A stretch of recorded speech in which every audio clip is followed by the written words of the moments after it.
여러분 안녕하십니까? 12.3 비상계엄 당시 체포 명단에 있었던 한동훈 전 국민의힘 대표가 당초 1차 체포 명단 15명에는 포함되지 않았던 것으로 확인됐습니다. 그러면 한동훈 전 대표는 언제, 어떻게 체포 대상에 포함됐을까요? 계엄이 선포되자 곧바로 한 전 대표가 비상계엄에 반대하는 뜻을 밝힌 직후로 추정되는 시각에 여인영 당시 방첩사령관이 한동훈 추가라고 말했다는 조지호 경찰청장의 진술을 검찰이 확보했습니다. 첫 소식 이준희 기자의 단독 보도입니다. 조지호 경찰청장은 지난해 12월 검찰 조사에서 12월 3일 밤 10시 30분에서 40분 사이 여인영 당시 방첩사령관이 텔레그램 전화를 걸어왔다고 진술했습니다. 윤석열 대통령이 비상계엄을 선포한 직후였습니다. 이 통화에서 여 전 사령관이 조 청장에게 정치인이 포함된 15명의 명단을 불러주며 이들을 체포할 건데 위치 파악을 해달라고 요구했다는 겁니다. 그 특정 명단에 대해서 저희들이 위치를 알 방법이 없으니 위치 파악을 좀 요청합니다. 조 청장은 명단을 적은 메모를 버려서 전부 기억은 못하지만 이재명, 박찬대, 정청래, 우원식, 김명수, 권순일, 김동현의 이름은 기억난다고 했습니다. 여 전 사령관과의 첫 통화 당시까지는 한동훈 전 국민의힘 대표는 없었습니다. 그런데 여 전 사령관은 이후 조 청장에게 다시 텔레그램 전화를 걸어 급한 목소리로 한동훈 추가입니다라고 말했다고 조 청장은 진술했습니다. 조 청장은 2차 통화 시점은 텔레그램 방이 사라져 정확히는 모르지만 한 전 대표가 계엄에 관해 부정적 입장을 밝힌 밤 10시 50분 직후로 추정했습니다. 위법한 위헌적인 비상계엄 선포입니다. 국민과 함께 자유민주주의를 지키겠습니다. 1차 명단에 있지도 않았던 한 전 대표는 그날 밤 자정 이후 방첩사가 대상을 이재명, 한동훈, 우원식 3명으로 좁힐 때도 그대로 있었습니다. 조 청장은 여 전 사령관에게 체포 명단을 듣고 우리가 할 수 없는 일이라는 취지로 답했고 부하들에게 따로 지시하지 않았다고 검찰에 진술한 걸로 파악됐습니다. MBC 뉴스 이준입니다. 다음 소식입니다. 초등학교 안에서 1학년 학생 김하늘 양을 살해한 현직 교사에 대해 경찰이 강제 수사를 진행하고 있습니다. 가해 교사의 집과 차량을 압수수색하고 휴대전화도 살피고 있는 경찰은 교사의 병원 진료 기록을 확보해 범행 동기를 밝힌다는 방침입니다. 김광현 기자가 보도합니다. 경찰은 오늘 가해 교사의 주거지와 차량에 대한 압수수색을 실시했습니다. 앞서 확보한 해당 교사의 휴대전화에 대한 디지털 포렌식 작업도 벌이고 있습니다. 압수수색 영장 범위에 학교는 포함되지 않았지만 경찰은 학교 측 동의를 구해 가해 교사의 PC와 비품 등도 제출받아 관련 자료를 분석하는 등 범행 동기에 대해 들여다볼 예정입니다. 휴대폰, 그다음에 컴퓨터, 그리고 생활 반응이 나타날 수 있는 그 모든 부분을 저희들이 수사를 해서 본인 말고 다른 사람에게 위해를 가하려는 그 목적이 무엇인지를. 경찰은 또 2018년부터 우울증을 알아왔다는 가해 교사의 진술을 확인하기 위해 관련 병원 진료 기록도 확보할 방침입니다. 작년 12월 초 가해 교사에 대해 6개월 질병 휴직이 필요하다고 진단했던 의사는 불과 3주 만에 소견을 뒤집고 정상 근무가 가능할 것으로 보인다고 진단한 것으로 확인됐습니다. 일상생활이 충분히 가능하다라는 어떤 전문가의 판단이 있었습니다. 명시되어 있었습니다. 경찰이 오늘 진행한 부검 결과 고 김하늘 양의 사인은 다발성 예기 손상으로 나타났습니다. 즉, 날카로운 도구에 의해 여러 차례 상처를 입어 사망에 이르렀다는 소견입니다. 경찰은 사안의 중대성 등을 고려해 대전경찰청 소속 인력을 추가 배치해 수사 전담 체제를 구축하고 수사의 속도를 내고 있습니다. 사안이 중대하고 그리고 짧은 시간에 모든 부분을 저희들이 또 조사해야 될 필요성 여러 가지를 포함해서 수사 본부의 필요성을 제가 시경에 요청을 했습니다. 현재 가해 교사는 중환자실에서 산소호흡기를 착용하는 등 당장 퇴원이 어려운 상황으로 알려졌습니다. 체포영장 집행 후 48시간 내 구속영장을 신청해야 하기 때문에 경찰은 의료진과 상의해 체포영장 집행 시기를 조율 중입니다. 또 피의자의 신상 공개 여부 논의를 위한 심의위원회 개최 문제도 유족과 협의를 거쳐 결정할 계획입니다. MBC 뉴스 김광현입니다.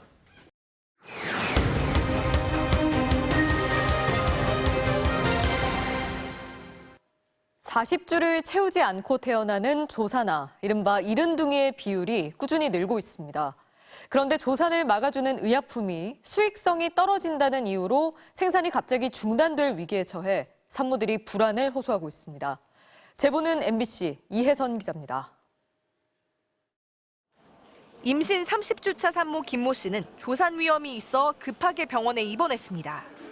그런데 입원 2주 뒤 치료제가 부족하니 퇴원하거나 다른 병원으로 가라는 얘기를 들었습니다. 병원에 약이 수급이 잘 안 되니까 전국적으로 좀 약이 부족한 상황이다. 다른 병원으로 전원을 하든지 해야 될 것 같다 하셨었어요. 불안하죠, 당연히. 이게 부족하다고 하면 라보파주는 자궁이 수축하는 걸 억제해 산모들의 조산을 막아주는 의약품입니다. 조산 치료에 필수적으로 쓰이는데 라보파주를 독점 판매하는 제약사가 지난해 11월 갑자기 생산 중단을 선언했습니다. 출생아 수가 급격히 감소하면서 수익성이 떨어져 위탁 생산업체가 생산할 수 없다고 한다는 이유였습니다. 대한산부인과 개원의사회까지 나서 최근 의료 사태로 대학병원 신생아 중환자실이 마비된 상태에서 큰 사회적 문제가 초래될 것이라는 의견서까지 정부에 제출했습니다. 아기한테 일주일 뱃속에 있는 것과 아닌 것의 차이는 어마어마하거든요. 최소 일주만이라도 좀 버티면 조산아가 겪을 수 있는 그런 합병증을 더 줄일 수 있는 거죠. 라보파주를 대신할 수 있는 트랙토실이란 의약품이 있지만 3번 치료 후엔 비급여 처방을 받아야 해 비용 부담이 훨씬 큽니다.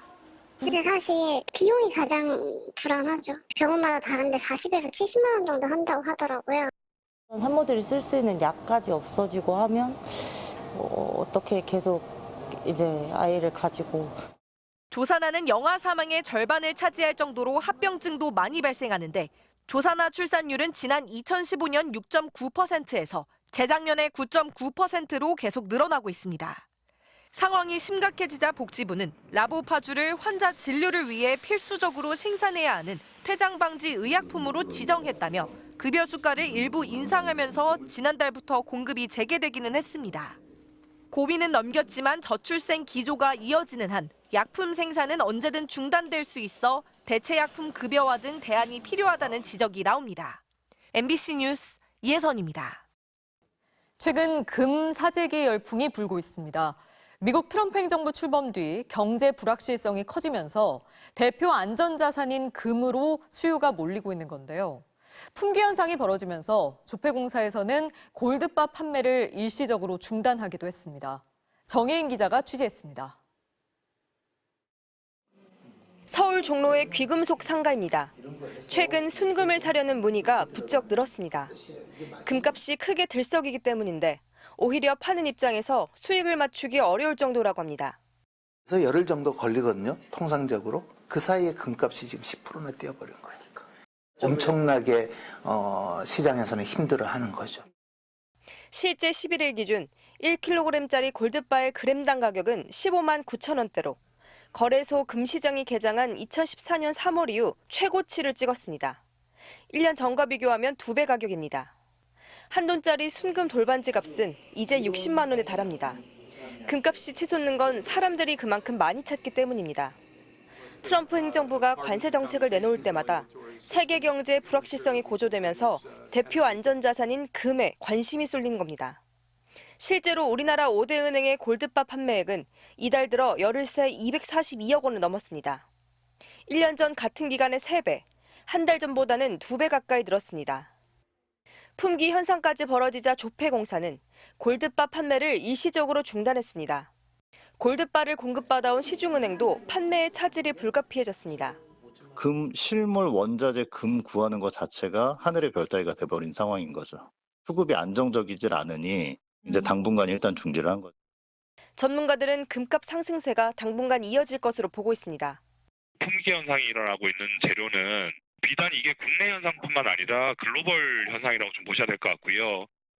다만 불안감에 몰린 금 투기 수요가 포함된 만큼 경기 침체 국면에 접어들면 금값이 다시 하락할 가능성이 있다는 전망도 나오고 있습니다. MBC 뉴스 정혜인입니다. 밸런타인데이를 앞두고 초콜릿이나 과자 선물 찾는 분들 많은데요. 요즘 가격 오름세가 만만치 않습니다. 원재료 값이 많이 올라서라는데요. 당국의 물가 관리 역량이 약화된 건 아닌지 우려도 나옵니다. 송재원 기자입니다.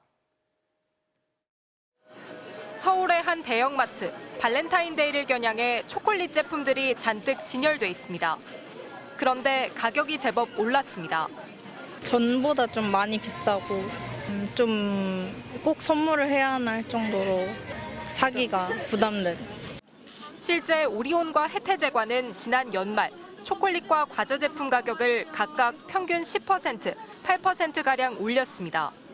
롯데 웰푸드는 대표 상품인 빼빼로와 가나 초콜릿 가격을 평균 12% 인상했는데 오는 17일부터 빼빼로 한 통에 2,000원까지 또 올립니다. 커피와 빵값도 마찬가지입니다.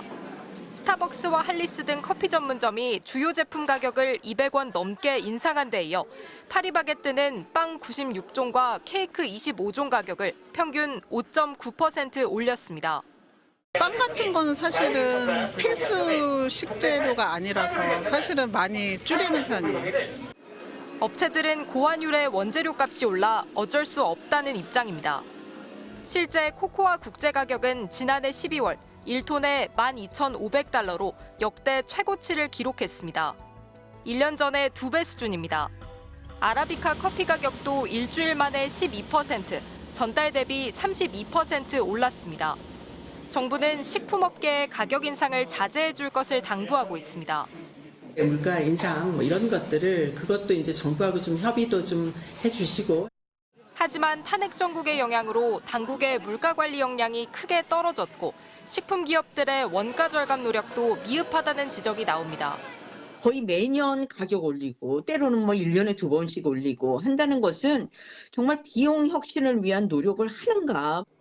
정부는 가격이 뛴 일부 수입 원재료에 추가로 관세를 낮추는 방안을 검토하고 있습니다. MBC 뉴스 송재원입니다.